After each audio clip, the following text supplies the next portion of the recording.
അദ്ദേഹത്തിന്റെ വാക്കുകളിലേക്ക് പരിശോധിച്ച് വേണ്ട തിരുത്തലുകൾ വരുത്തി പാർട്ടിയും മുന്നണിയും ശരിയായ ദിശാബോധത്തോടുകൂടി വശങ്ങളും പൂർണ്ണമായിട്ട് ആഴത്തിൽ പരിശോധിച്ച് വേണ്ട തിരുത്തലുകൾ വരുത്തി പാർട്ടിയും മുന്നണിയും ശരിയായ ദിശാബോധത്തോടുകൂടി മുന്നോട്ടേക്ക് പോകും എന്നാണ് ഈ സന്ദർഭത്തിൽ പറയാനുള്ളത്.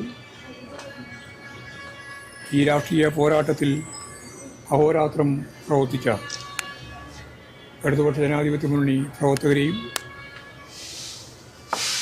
വോട്ട് ചെയ്ത എല്ലാ വോട്ടർമാരെയും ഈ സന്ദർഭത്തിൽ ഞാൻ അവരോടെല്ലാമുള്ള നന്ദി അറിയിക്കുകയാണ്. ഇടതുപക്ഷ ജനാധിപത്യ മുന്നണി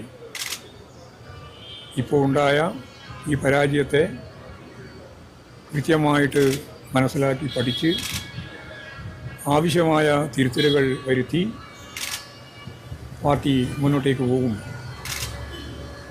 അതിന് എല്ലാ രീതിയിലും ജനങ്ങളുടെ ഭാഗത്തുള്ള പിന്തുണ ഞങ്ങൾ പ്രതീക്ഷിക്കുന്നു. മുമ്പും ഇത്തരത്തിലുള്ള തോൽവി LDF കേരള ചരിത്രം നോക്കിയാൽ നേടിയിട്ടുണ്ട്. പക്ഷേ കണ്ണൂരിലെ പാർട്ടി കോട്ടകൾ നിലമ്പത്തി വീഴുന്ന കാഴ്ച കാണേണ്ടത്. എല്ലാ കാര്യങ്ങളെ സംബന്ധിച്ചിടത്തോളം വളരെ വിശദമായിട്ട് പരിശോധന വേണ്ടതാണ്. ഏതെങ്കിലും ഒരു ഭാഗത്ത് മാത്രമല്ല, പൊതുവേ കേരളത്തിൽ നല്ല പരാജയമാണ് ഇടതുപക്ഷ ജനാധിപത്യ മുന്നണിക്ക് ഉണ്ടായിട്ടുള്ളത്. ഓരോന്നും സംബന്ധിച്ച് ഞാൻ നേരത്തെ പറഞ്ഞതുപോലെ ആഴത്തിൽ വിശദമായി പരിശോധിച്ച് തിരുത്തി മുന്നോട്ടേക്ക് പോകാനുള്ള വളരെ ഫലപ്രദമായ സംഘടനാ പ്രവർത്തനം, രാഷ്ട്രീയ പ്രവർത്തനം പാർട്ടി തീർച്ചയായിട്ടും നിർവഹിക്കുക തന്നെ. DK Govindan, G Sudhakaran, KV Kunhikrishnan അടക്കമുള്ളവരുടെ കാര്യത്തിൽ പാർട്ടിക്കൊരു തെറ്റുപറ്റിയെന്ന് ഈ ഘട്ടത്തിൽ തോന്നുന്നു. അല്ല, അതെല്ലാം സംബന്ധിച്ച് പരിശോധിക്കേണ്ടതാണ്.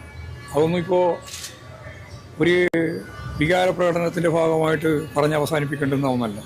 അത് സംബന്ധിച്ച് ഞങ്ങൾ വളരെ വിശദമായിട്ടുള്ള പരിശോധന നടത്തിയിട്ട് എന്തൊക്കെയാണ് അതിൻ്റെ ഭാഗമായിട്ട് ഞങ്ങൾ ഉൾക്കൊള്ളേണ്ടത്, എന്തൊക്കെയാണ് ഞങ്ങൾ തിരുത്തേണ്ടത് തുടങ്ങിയിട്ടുള്ള കാര്യങ്ങളെല്ലാം കൃത്യമായ ധാരണയോടുകൂടി ഫലപ്രദമായ നിലയിൽ തന്നെ പാർട്ടി സംഘടനാ പ്രവർത്തനത്തിലൂടെ മുന്നോട്ടേക്ക് ആദ്യത്തെ 6 റൗണ്ടിൽ വന്നു മുഖ്യമന്ത്രിക്കൊന്ന് കയറി വരാൻ. അല്ല, പൊതുവേ വോട്ടിൽ കുറവുണ്ടായിട്ടുണ്ട്. ആ കുറവ് ഉൾപ്പെടെയാണ് ഞാൻ നേരത്തെ പറഞ്ഞത്. ഒക്കെ പരിശോധിക്കേണ്ടിയിട്ടുണ്ട്. ഓരോ മണ്ഡലത്തിലും ഓരോ പ്രദേശത്തും ഒക്കെ എങ്ങനെയാണ് എന്നുള്ള കാര്യം വിശദമായിട്ടുള്ള പരിശോധനയിൽ, ആഴത്തിലുള്ള പരിശോധനയിൽ മാത്രമേ മനസ്സിലാക്കാനാവുള്ളൂ. അത് തീർച്ചയായിട്ടും പരിശോധിക്കും എന്നാണ് പറയാനുള്ളത്. ഇനി നമുക്ക് പരിശോധിക്കാം. ഏതെങ്കിലും ഒരു മേഖലയിലുള്ള ഏകീകൃതമായ അല്ലെങ്കിൽ കൺസോൾട്ടേഷൻ്റെ ഭാഗമായിട്ടാണ് എന്നൊന്നും നമുക്ക് പറയാൻ സാധിക്കുന്നതല്ല. അതുൾപ്പെടെയുള്ള മുഴുവൻ കാര്യങ്ങളെ സംബന്ധിച്ചും ഞാൻ നേരത്തെ പറഞ്ഞ പോലെ അതിൻ്റെ എല്ലാ വിശദാംശങ്ങളും ചേർത്ത് പരിശോധിച്ച് അതിൻ്റെ റിവ്യൂ ജനങ്ങളുടെ മുമ്പിൽ അവതരിപ്പിക്കും. പാർട്ടിയുടെ മുമ്പിലും തിരിച്ചടിയായിട്ട് തോന്നുന്നുണ്ടോ? അല്ല, അതാണ് ഞാൻ പറഞ്ഞത്. ഓരോന്നോരോന്നായിട്ട് പറയേണ്ട കാര്യമില്ല. ഞങ്ങൾക്ക് എന്തൊക്കെയാണ് തിരിച്ചടിയായിട്ട് വന്നിട്ടുള്ളത്, തോൽവി നമ്മൾ സമ്മതിക്കില്ലേ. അങ്ങനെ വന്ന തോൽവിയുടെ അടിസ്ഥാനം എന്തൊക്കെയാണെന്നുള്ളത് വിശദമായിട്ട് പരിശോധിച്ചുകൊണ്ട് മാത്രമേ നമുക്ക് മനസ്സിലാക്കാനും അത് ജനങ്ങളുടെ മുമ്പിൽ അവതരിപ്പിക്കാനും ഞാൻ നേരത്തെ പറഞ്ഞ പോലെ തിരുത്തി മുമ്പോട്ടേക്ക് പോകാൻ പാർട്ടിയെ പ്രാപ്തമാക്കാനും സാധിക്കുകയുള്ളൂ. ഇതിൽ നിന്നെല്ലാം ശക്തിയായ രീതിയിൽ എല്ലാത്തിനും ഉത്തരം നമുക്ക് ഒറ്റ വാക്കിൽ സമഗ്രമായി പറയാം, അല്ലെങ്കിൽ സംക്ഷിപ്തമായി പറയാം.